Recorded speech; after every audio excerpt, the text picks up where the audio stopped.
On 5 News, could England's lockdown get even tougher? The latest, plus, first... Hello and welcome to 5 News. I'm Dani Sinha. Start following the lockdown rules properly or we might have to make them even tougher. That's the message from the Prime Minister Boris Johnson, who says it's time supermarkets enforced mask wearing and people stopped mingling in coffee shops. He agreed with England's top doctor that the next few weeks are likely to be the worst of the pandemic.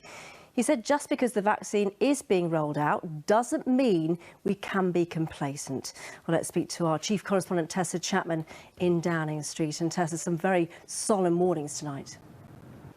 Well, every day in the UK, hundreds and hundreds of people are dying from COVID-19. Each death is a life lost and a family in mourning. Brothers James and David Jordan both tested positive for COVID on the 30th of December. And one night, David went to bed with a cough and a tight chest. The next morning, James found David dead in his sleep. He was just 36. James has been telling his story to 5 News. James Jordan on his younger brother David, who died of COVID on the 3rd of January. Well, as we've seen, the government's vaccination programme has been rapidly scaled up. Alongside GPs and pharmacies, 7 mass vaccination centres are now operating in England. So far, more than 2 million people have been given the jab. Ministers have promised to make that 15 million, though, by the middle of February. Our health correspondent, Catherine Jones, reports. Coming up on 5 News. To the break.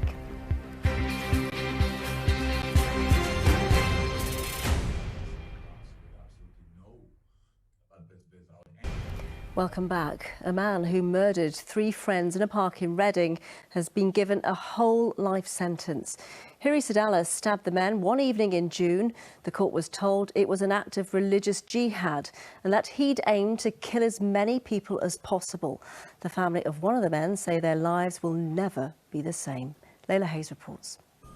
In America, the Democrats have officially kick-started efforts to force Donald Trump from office. They've charged him with incitement of an insurrection following last week's attack on Congress.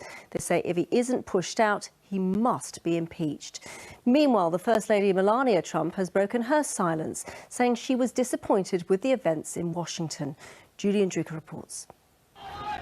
Well, let's go back now to our top story, and Tessa Chapman is in Downing Street. And Tessa, what are the government weighing up as they decide whether to impose tougher restrictions? Search teams in Indonesia have been scouring the seafloor for the black box of a crashed airliner. Authorities, finally, we're all finding new ways of staying in touch. Olga and Zach from London have even managed to make new friends and now exchange messages on a regular basis. Not by phone or even by post, but by cat. Billy the cat. Simon Vigar reports on the neighbours who've become pen pals thanks to a pet.